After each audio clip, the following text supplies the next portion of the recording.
The Sims 4 Seasons has always categorically been considered the best Sims 4 pack, if not the best Sims pack of any Sims game. The first pack that you should always get is the Seasons pack, followed by the Pets pack, or in the Sims 4's case, cats and dogs, because God forbid we include any other pets within a Pets pack. They of course require another pack and another pack and another pack. But ever since the release of The Sims 4 Growing Together, it became everybody's new favorite pack. If you want any Sims 4 pack, you need The Sims 4 Growing Together. Even I said in my review of this pack, Growing Together is basically the base game 2.0. And despite all of the rave reviews, I absolutely hate it. So I woke up in a bit of a bitchy mood today. So today we're being a bitch. How exciting. I'm going to talk about why I think Growing Together is so overrated. I think it's crap, and how I think it highlights everything that's wrong in The Sims 4 and their inability to innovate. When you start any new Sims game, you go into CAS. The first thing I hate about this game is the hairstyles. I think they're all terrible, and we don't really have that many of them, especially for male Sims. It is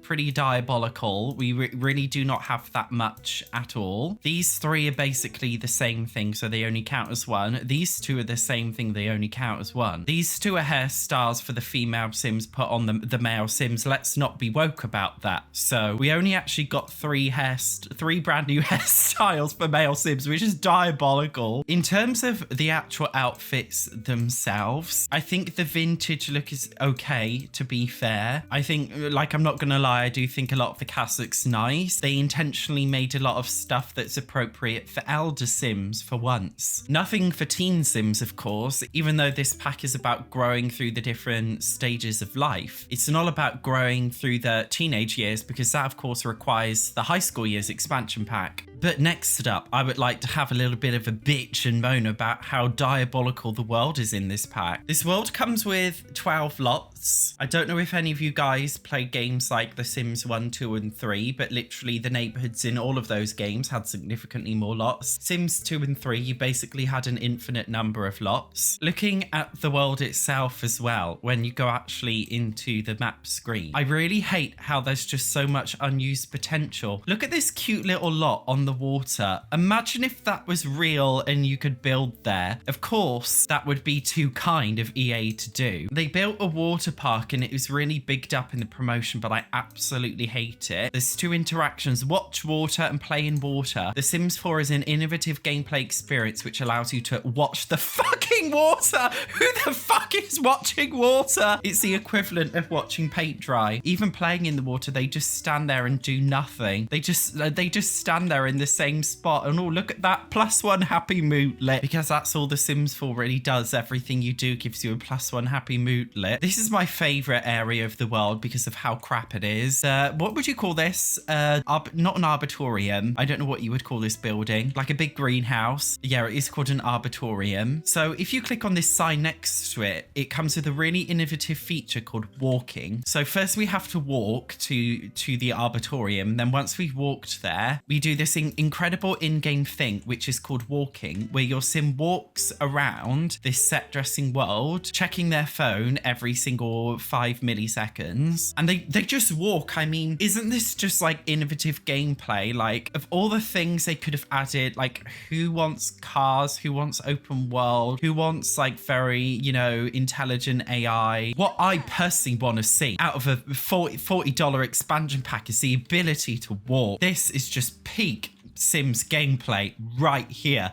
Absolutely love it. My favorite part about this area is this fake building that you can't click on. Why even make it a rabbit hole that you can enter when it can just be purely decorative? I'm being sarcastic if you couldn't tell, if it wasn't painfully obvious. It's just so boring. I'd also like to talk about how incredibly ugly this world is. Okay, look around this library lot here. These like it just pisses me the fuck off. Look at these like planters, how we got these random grass like squares, rectangles. They've got nothing in them. What are they? What is this? What is this weird random mishmash of shit? It's all over and I just don't understand. Why is there a fucking piano in the fucking square? An unusable alleged subway system. All these roads, no drivable cars. Look at this. Like, what is this? Can somebody explain why this sidewalk looks like this? Did they just run out of time? I just don't get it. This beautiful harbour, you can't even visit it. You can't even do anything. You can walk along here, but that's all you can do. You can walk along it. This pack is basically a big old walking simulator. Look at all these lovely shops that could have been real shops, but they're not. I'd also like to talk about this lot, Anchor Point Abode. Can somebody explain to me why one of the lot spaces, one of the precious 12 lot spaces in this world, is taken up by a vacation rental? Who's having a vacation in this world? What are you going to do? Take a reflective walk around the fake arbitorium and get a +1 happy moodlet? Is that why you're vacationing here? I don't understand why anybody wants a vacation in this world. It doesn't need to exist. This is another small thing I hate about this game. My next beef comes in the guise of the celebration center. This lot, firstly, did not need to be a 64 by 64 lot. The requirements of this lot are to have games, musical instruments and workout instruments and a jungle gym, plus functional objects. So funny enough, we don't really have any playground equipment in the Sims 4 base game, unlike pretty much every other Sims game. So it's just got two monkey bars right next to each other because that's all they could use, along with this big obnoxious spaceship. I think the main outside area is atrocious. There's not enough going on. It's way too oversimplified. Actually going into the lot itself, I don't understand its purpose. We got these game tables with chairs on them. I don't know why I had to specify there's chairs, as if that's like not obvious. It's incredibly dead and empty. Like, what do you come here to do? Because having a look around here, all I'm seeing is base game objects. The purpose of this lot is to allow you to perform base game things. Do you know what I mean? Like, you're just doing base game things in this lot. What is the point in this whole celebration center thing? What am I celebrating exactly? The tragic release of The Sims 4. You know, I remember in the work up to this pack, they were like, you're going to be able to do art classes in here. And I thought, oh my God, are we getting the ability to do live classes? And that's literally not the case. It was just made up. I just don't understand what's the point in the whole, what's the lot type called? Recreation center. What's the point? You're just doing base game things. It's no different really to a base game museum or something. It just defeats the point. And then actually looking to the gameplay itself, one of the big features that they spoke about with this pack is milestones. What are milestones exactly? Milestones are basically an icon in the Simology panel that kind of works like a memory system. First promotion, reach Mount Komorebi summit, experience your first fire, have a baby, got a job, got married. Who did she marry? Nobody. I mean, her family tree is just her and her daughter. But if you click on the daughter, you can see this is the mother and this is the grandmother. But you click on the grandmother and she's got nobody in her family tree. So fuck knows what's going on there. A pack that's supposed to be about growing through the stages of life as a family. They can't even do a basic family tree right. Anyway, I went off topic from the milestones. Milestones are just icons. They literally don't do anything. Like, they're literally just icons. Everybody, this is the thing. Like, I feel like I'm being gaslit because everybody's going on about these as like a big thing, like the most incredible thing in the world. What the fuck is it? It's a fucking icon. It's an achievement system. It's like PlayStation trophies. You guys spent $34.99 on fucking trophies. Yes, you did. I don't understand it. But actually thinking, okay, what is the point of growing together? It's about growing through the stages of life. So you'd think that it would come with gameplay for the different stages of life. Well, let's look at the gameplay that it does come with for the different stages of life. For infants, it firstly came with baby changing tables. That's right. The ability to wipe your baby's ass after it shits is literally a premium feature of this fucking pack. They've literally monetize changing a fucking nappy. I just don't understand. Another infant feature they monetize is having a playmat. What happens with a playmat, by the way? The infant just sits inside of it and basically does this with their arms with it. So these are the two infant features that come with this pack. Growing through the first stage of life, being an infant. The two brand new features are wiping your baby's ass after it has a shit and throwing it into this. Then next up we look at toddlers. What did toddlers get with this pack? Nothing. Then we look at children. What did children get with this pack? Children get the ability to ride a bicycle. They also get the ability to make a friendship bracelet. What did teens get? Nothing, because as I said, if you want to grow through the teen stage of life, you have to actually get the high school years pack. Young adults, the next life stage, they got nothing. Adults, I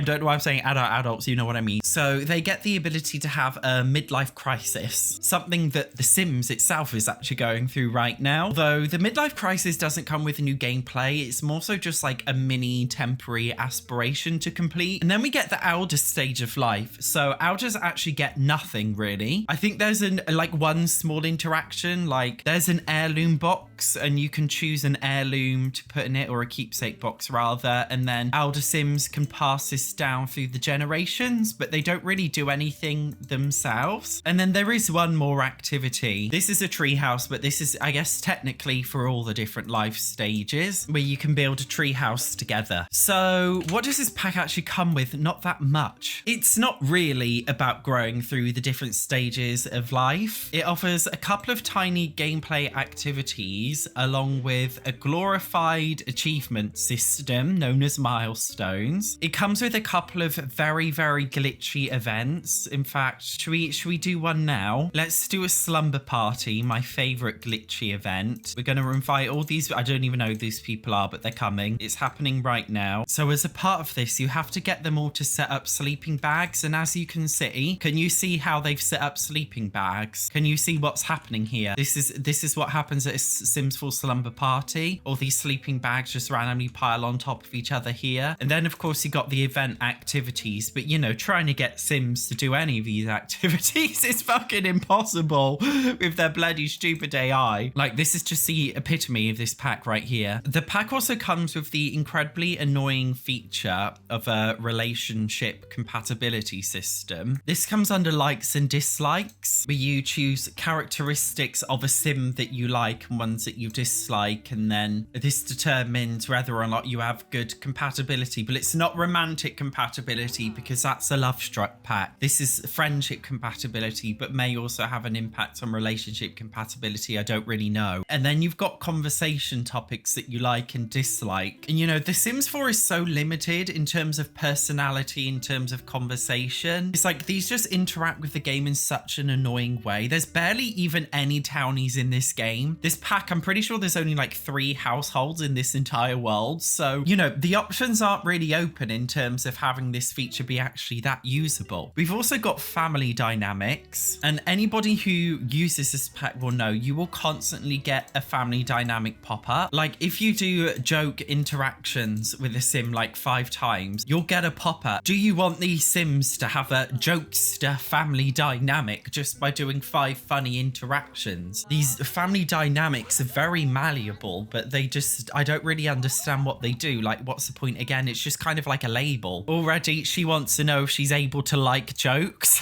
The dynamic system is terrible. They did it with Love Struck as well, with romance dynamics, and these were just as bad. They were constantly ever changing, but fundamentally they don't really do anything. This pack also introduces a confidence feature, which is for kids up. I feel like it's one of those features that just don't really achieve anything. It's also a different thing to the confident moodlet. And if you grow up with high confidence, then you're more likely to get a confident moodlet teen and up. You also develop a trait which makes you less likely to have a fear of failure. And if you have low self-esteem, it's the opposite. So it just has a minor impact on moodlets, which is a feature that has no gameplay impact anyway. I also think it's important to compare this pack to The Sims 3 Generations. The Sims 3 Generations is like a combination of The Sims 4 growing together, plus the parenthood pack, plus kids room stuff, plus toddler stuff, plus my wedding stories. It's a combination of multiple Sims 4 packs packs, and Growing Together was supposed to be The Sims 4's answer to The Sims Regenerations, but because it's such a disjointed game, it wasn't really. It was just like a very random collection of family gameplay features, but not an expansion pack's worth in my opinion. In fact, I personally recommend The Sims 4 Parenthood, which is cheaper because it's a game pack and in my opinion had much better family gameplay. I just don't really understand what this pack is supposed to be, and I don't know why everybody just loves it so much, because I think it's fucking shit. I feel like the marketing for this pack was great as like a family gameplay pack, but when you actually boil down to its features, if you were explaining what this pack is to an alien, for example, it actually is a pretty shit pack. The only thing I do actually really like about this pack is the build mode stuff, to be fair. I do think the build mode stuff is quite lovely and I do use it quite a lot, but that's not to say that build mode is perfect. One thing I like about this pack is these like lovely kind of modern windows, but we didn't actually get a door that goes with them. We got this door and we got this door, but this door doesn't really like fit in with the windows. Like it doesn't match it. Do you know what I mean? It's not a perfect match. And we only got the short wall height version. We didn't get a tall one or a medium one, despite having the tall and medium windows that come with it. So the build mode is not perfect, okay? It also didn't really come with any new flooring and like wallpaper, really. The wallpaper in it is just bathroom wallpaper and it came with like bathroom tiles, but we didn't get anything else. So it's not perfect. I've always said Growing Together is a good base game patch update for The Sims 4, but it's not really a premium expansion pack experience in my opinion, even though it's categorically agreed to be everybody's favorite pack now, which is fine. I know all the Reddit users are gonna come at me. SatchOnSims is an evil,